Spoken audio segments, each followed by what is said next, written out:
Hi, I'm Marin Zarian. I'm Glenn Stanley. Welcome to Property Espresso.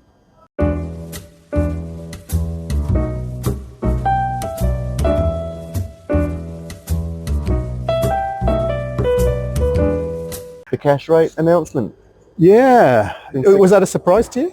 Economists, mortgage brokers, real estate agents, everyone that I've been talking to, Marin, has said, yeah, no change this time around. There's no justification for increasing the cash rate, but very little incentive to cut it just yet. The tools are working slowly, and it's just a matter of time before the rates will start to drop. Okay. It's a bit of a hurry up and wait moment. So in some way we're being held to ransom until the inflation rate comes down to about 2%, is that right? Correct, yeah. So the target band, I think, is 1 to 3. Currently we're at about 4.7%, I believe. Tony Alexander's, Tony's view, I don't know whether, I think we both subscribe to this. He mentioned yesterday or the day before, I think it was, that 4.7% was about where we're at. We did peak over 7%.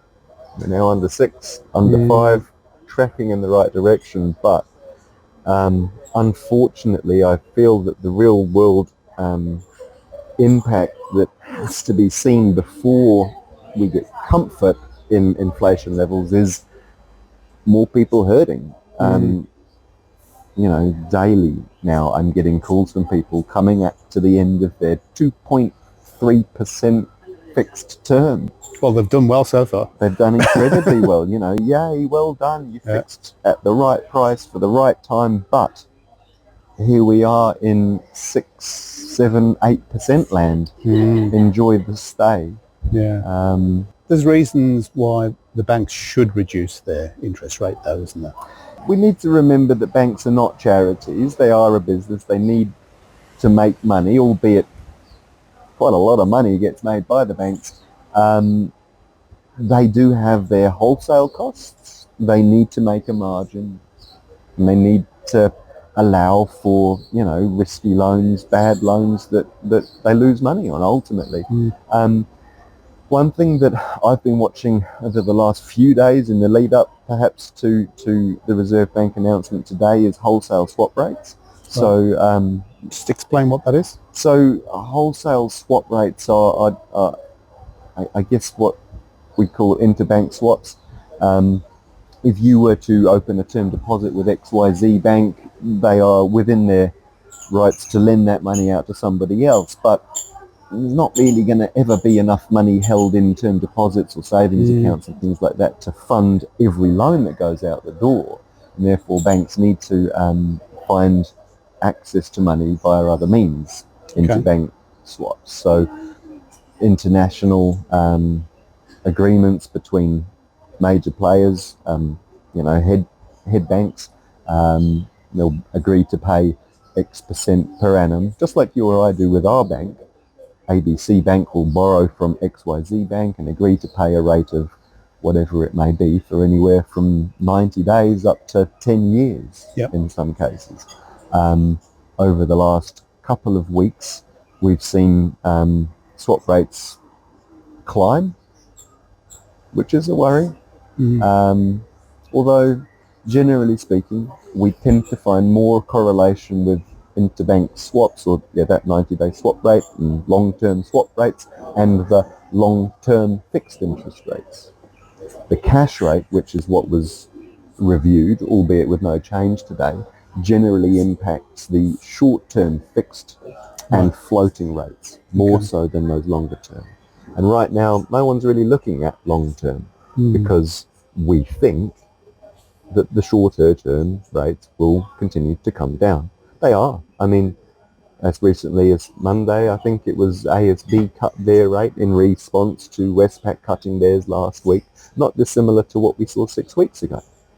Leading right up to the day of the cash rate announcement, ASB cut rates. So we're seeing cuts in those 1, 2, 3 year interest rates. Yes, we are seeing cuts in the longer term, the 4 and 5 year rates, but those long term rates, whilst ever so slightly cheaper than the short-term options right now, will almost certainly appear much higher relative to the short-term rates in 6-12 months time than they do right now. That's the indication that's coming from Tony's view as well, that fix for 6 to 12 months and don't fix for any longer, and then go and fix for the same again, because he seems to think it's going to be so dynamic, changing so rapidly. Correct. I guess the sum of a 6-month rate today plus the sum of what we think a 6-month rate will be in 6 months time is less than a 12-month, or sorry, a 5-year rate today. So obviously, I mean, not saying that Tony is gospel, and you know, his advice is always comes with disclaimers, and this is general advice. And you know, I talk to all sorts, first home buyers, concerned about the impact of a potential rate hike, however unlikely that potential may be. People are concerned about it. They will have a different risk tolerance than a 65-year-old retiree, for instance, who, yes, would love to pay a little bit less in a year's time, but really can't tolerate the, again, very, very minimal potential impact of a hike, and therefore, you know, a more personalised advice for that individual might be to consider a split with, say, 12-month portion and a 4-year, 5-year portion. Again, with the clear understanding that we think that this will be high in 12, 24 months, but the security that gives you relative to the, you know, your age and stage and ability to go out and find work if you need to, sometimes having that balance is actually more important. The other balance we spoke about the last time was FOOP and FOMO. Fear of that. Yeah, absolutely. And it sounds like fear of missing out is still low, but fear of overpaying is starting to go up. Yes, absolutely. I mean, look, this time of year is always a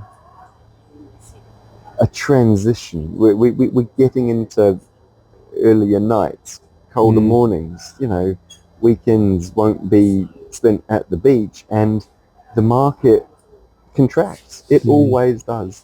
You know, it contracts perhaps a bit more during an election year. We're not in that this time round. But, you know, the winter months are generally a situation with, dare I say it, oversupply and under demand. There is this time round a sense of, I suppose, optimism in the air that the highest of the rates, the worst of the pain is behind us now, and a growing acceptance that the market is through the thick of it. It will be getting better, but it's just taking a bit longer to recover than it should. And so anyone with a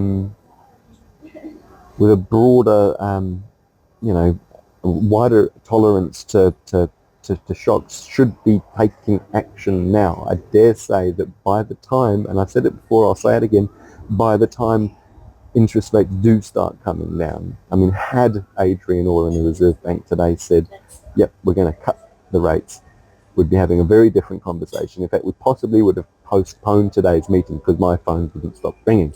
We're going to get really very, very busy despite the winter months. People will be going, great, now is the time. My instinct is to get ahead of that curve rather than waiting for more expensive houses at a lower interest rate. I'd rather buy a slightly cheaper house and pay a little bit more interest for a short period of time in order to achieve that. But you are right, because people tend to listen to the media and they listen to the statistics from 2 months ago and act on it. And if they're able to know what's happening today and in the next 2 weeks, then their decisions might be different to what they is now. Absolutely. I've always struggled with the not the accuracy, but the stale nature of the media reports. People have often asked why I attend so many property auctions. I mean, for a long period of time, every Thursday you'd find me at the Barford and Thompson auctions in Takapuna.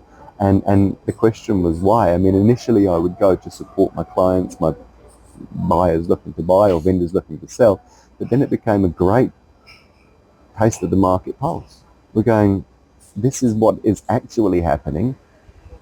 It's kind of nice to think that we'll be able to read all about it in 3 months' time when these transactions actually settle. But that is the real coalface. And I think perhaps it's a result of rolling lockdowns or whatever, but the world changed, and now we do look to the media as being current, up to date. That's sorry, the whole news hub thing just flashed to mind. You've got to start to question where the information comes from. Make sure that your sources are actually unbiased. And bad news always tends to travel quicker. It does, and gets overhyped and inflated, and like rumor, it just sort of ignites itself. The two groups that are featured in a lot of surveys at the moment are first-time buyers and investors. Correct. And it sounds like there could be a change in the investor horizon on the 1st of July when the bright line test is pushed out. So I'm getting calls at the moment from people who, when the interest deductibility portion of investor loans was scrapped, basically went, I'm going to sell my rental. There's no point anymore. I don't agree that there was no point, but there was less of a point. I'm now getting calls, though, over the last 6 weeks from people going, actually, maybe it might be worthwhile now. If you suddenly add in another layer of perk in that, bright line tests and capital gains taxes and things like that are being pushed away again, I dare say the first home buyers will have to really compete against the greedy fat cat investors once more. It's been an uneven playing field, I think, for a while now, and it in a good way. Don't get me wrong, I really do. I work with a lot of first home buyers, and I feel their pain when they are gazumped by wealthy investors. But at the same time, a house is only ever worth what someone's prepared to pay for it when someone's prepared to sell it. And so that an investor sees more value in a property in some cases, or a first home buyer sees more value than an investor in a property. So that sweet spot is now, isn't it? And if they don't act, then they're going to be up against that from the 1st of July, possibly. It could work either way, but I get the sense that once the interest rates start to come down and the investors start to sell, and there's more investors selling than buying at the moment. That's right. Multi-unit blocks are not selling as quickly as they thought they would. No, that's right. And I mean, a lot of developments talk about multi-unit blocks or even subdivisions and things like that. There's some just local. Up in Riverhead, there was a development there, a premium corner site. They ran out of money. Interest got too much. They ran out of money. It's just fallen by the wayside, and now that's a going concern, as is the stage 2 block that isn't even started. It is a problem. I mean, we need to find that balance between, producing enough properties for the masses to buy, and yet actually, creating an environment, an interest rate environment, a lending environment that allows people to buy them when they're made, because that's the biggest problem. If you can't get the pre-sales, or you can't get enough activity happening whilst you're building these things, they can't complete, and then they all fall to pieces. So what's the silver lining at the moment? I don't know that there's particularly many clouds in a proverbial sense. I mean, it's painful, but possibly showing my age here, I remember more pain. You know, I remember double-digit interest rates. Yeah. I remember, you know, waking up in the morning to learn that I owed more on my house than it was worth. You know, the GFC wasn't, maybe it was that long ago. It doesn't feel like it was that long ago. The silver lining, I suppose, right now is that in this very heightened part of the curve, we're nowhere near as high as we got to in 2007, 2008. The curve is seemingly there, and we're going to come back down again. The only difference is the price of property is a lot higher than it was. It's a lot higher than it was then. Yeah, I had an interesting chat with a client the other day who mentioned the reintroduction of interest deductibility for investors. And he said, oh yeah, he immediately sort of poo-pooed it and said, I actually feel that if or when Labor comes back into power, that'll be gone just as quickly as it came back in. And I just, it resonated with me. I had this horrendous foresight of it basically becoming a switch that just gets switched on and off again every time we have a change in power. So there is that feeling out there. I mean, I don't know whether it's a unique, just one person happened to mention it, but it sounded realistic. You know, I guess the question will be whether we have one term to enjoy it or two terms or more. Yeah, true. Remains to be seen. I guess the other factor that we haven't got in play at the moment are overseas investors. And the number of inquiries coming in from overseas is probably really, really low at the moment. That could potentially change if they change the legislation. Overseas buyers are shut off at every gate at the moment. The legislation, the law around citizenship or residency status when buying real estate in New Zealand is one thing. The other thing is whether or not a bank here will lend to you. Even if you're allowed to buy, it's whether or not they'll lend to you. I have a client at the moment, we're working together to try to buy him a property here in New Zealand, but he still has property stateside, and so there's property there with income being generated, rental income coming in, mortgages tied to that. And so the banking rules around overseas income, rental income gets scaled even if it's local. So you're scaling overseas income because it's rental, but you're also scaling it because of the exchange rate movement risk. So yeah, these poor people, until he literally sells at least one of, if not all of his overseas properties, he's not able to get into the market here.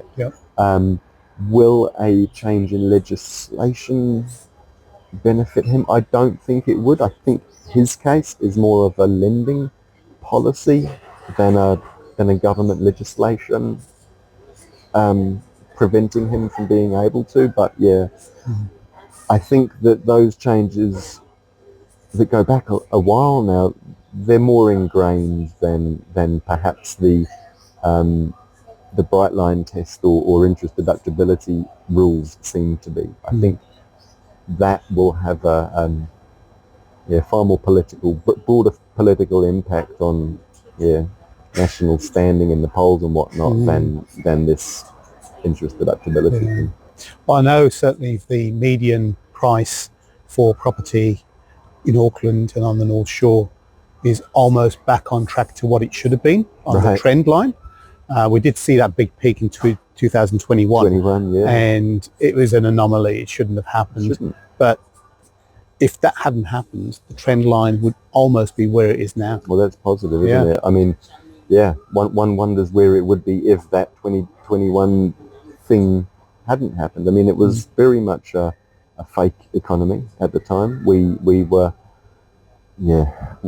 missing out on billions of dollars a year in income from tourists who weren't able to get here, but yet weren't taking about $11 billion a year overseas on holiday with us because we weren't allowed out of the country. And so there was this stuck pent up money that we weren't allowed to spend, and what's worse, it was even cheaper than it normally was. And so we made improvements to our property. We redid the kitchen, we bought a camper van, and we bought a new house, and we bought a batch, and we just bought and bought and bought. And so prices went up.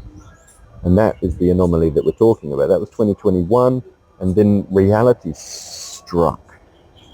We opened the borders again. People started coming, but they weren't coming as often as they used to. And we needed to start increasing interest rates because, lo and behold, people had been spending the cheap money. And so we needed to start driving these things up, and the result was this crash. So it is encouraging that we might be almost at about where we would have been had the powers that be not done what they did. Yeah. Well, I know the perception is from feedback that's coming out of surveys that the only place in New Zealand that's actually going up in value is Lakes and Queenstown. And that's interesting because that whole area that was affected by tourism or lack of tourism is now the area that's growing. Booming, right? Yeah, absolutely. I mean, I put that down to a number of reasons. One being that in the wake of not being allowed out of the country, we travelled domestically. People that may have been to Queenstown when they were a kid but never again didn't have anywhere else to go. So we would go to Whangamata, we would go up north, we would go to Whangarei, we would go to Queenstown. And so, yes, the international tourism revenue wasn't there, but in travelling around, we learned or remembered or recalled that, I can get to this cool, really, really cool, neat holiday destination in 4 hours. Why don't I just buy a place down here? And so we stopped going overseas and trying to buy, little beach huts in Thailand and started buying these like ski chalets in Queenstown. And I funded a number of builds down those ways. People buying blocks of land. I mean, the development down there is vast.